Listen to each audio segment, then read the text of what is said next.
প্রবাস থেকে কালো জাদু তন্ত্রমন্ত্র এসকে চ্যানেলটি এই মুহূর্তে যারা দেখছেন সকলকে জানাই আন্তরিক প্রীতি ও শুভেচ্ছা, আন্তরিক ভালোবাসা। ভিডিওর শুরুতে জাতিগতভাবে প্রত্যেকটা মমিন মুসলমান ভাই বোনদেরকে জানাই সালাম, আসসালামু আলাইকুম। হিন্দু দাদা দিদির প্রতি আদাব, অন্যান্য সকল ধর্মের প্রতি আন্তরিক শুভেচ্ছা, অভিনন্দন। আজকে আপনাদের সামনে যে বিষয়টা নিয়ে কথা বলছি, এই যে নকশাটা দেখছেন, এটা হচ্ছে নিরাপত্তার একটি চাদর। এটাকে নিরাপত্তার চাদর কেন বলছি? কারণ মানুষ জীবনে প্রত্যেকটা মানুষই সমস্যার সম্মুখীন হয়ে থাকেন। এখন দেখা যাচ্ছে যে আপনি একজন মানুষের উপরে আপনি এটা প্রয়োগ করতে চাচ্ছেন। কিভাবে প্রয়োগ করবেন বা কেন প্রয়োগ করবেন? যদি কোনো ব্যক্তির মনে হয় যে সে জাদুতে আক্রান্ত হচ্ছে, অথবা কোনো প্রতিপক্ষ শত্রুতা করে তার উপরে বারবার জাদু ক্রিয়া করে যাচ্ছে, কালো জাদু করতেছে। কিন্তু আপনি তন্ত্রমন্ত্র বা বিভিন্ন তান্ত্রিকের দ্বারস্থ হয়ে এটার সমাধান খুঁজে পাচ্ছেন না। গতকালকে আমাকে বারবার একজন ব্যক্তি ফোন করেছিলেন, বলেছিলেন যে, "গুরুজি এমন একটা নকশা দিবেন বা এমন একটা মন্ত্র দিবেন যেটা যেন শক্তিশালী হয়, কালো জাদু থেকে নিজেকে যেন রক্ষা করা যায়।" তো আমি আপনাদেরকে যে মন্ত্র না যে নকশাটা আপনাদেরকে দিচ্ছি, এই নকশাটা দ্বারা আপনি আপনার ব্যক্তিত্বকে ধরে রাখতে পারবেন। অর্থাৎ কালো জাদু থেকে নিজেকে হেফাজত করতে পারবেন। কালকে একজন ব্যক্তি ফোন দিয়ে মানে খুবই রিকোয়েস্ট করল যে, "গুরুজি এমন একটা সমস্যায় পড়েছি যে একজন তান্ত্রিকের সাথে আমি কিছু কথা বলেছি, তাকে আমি কিছু টাকাও প্রদান করেছি। কিন্তু যথাযথভাবে তার সাথে যেকোনো কথা গোপনে আমার কথাগুলো বনেনি। যার কারণে আমি বলছি, ঠিক আছে আমি আর কাজটা করব না বা করাবো না।" এই কথা বলার পরেই সঙ্গে সঙ্গে সে বলছে যে, "তোমাকে ৳১৩,০০০ এই মুহূর্তে দিতে হবে।"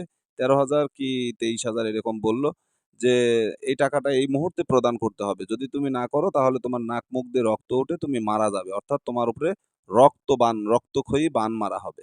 ছেলেটা ভয় পেয়ে গেছে।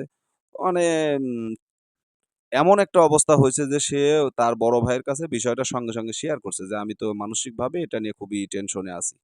তা আমি বললাম যে, "ঠিক আছে, উনার নাম এবং তাকে আমার সাথে একটু কথা বলান।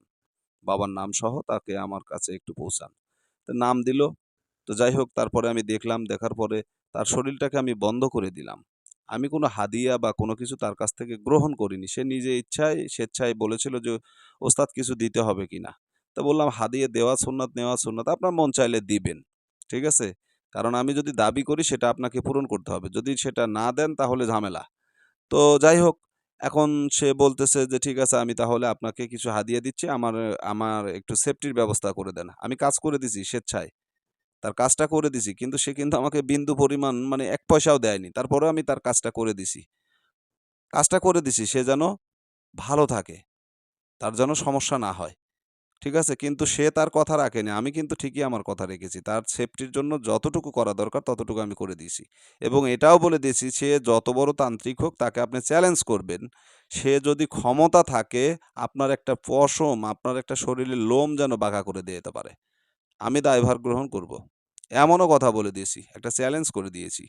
কিন্তু ওই যে একটা কথা আছে, বিপদে পড়ছে যখন, পা ধরছে তখন। বিপদ মুক্ত সে আপনাকে আর চিনে না। আপনাকে মূল্যায়ন করে না। এটাই বাস্তবতা।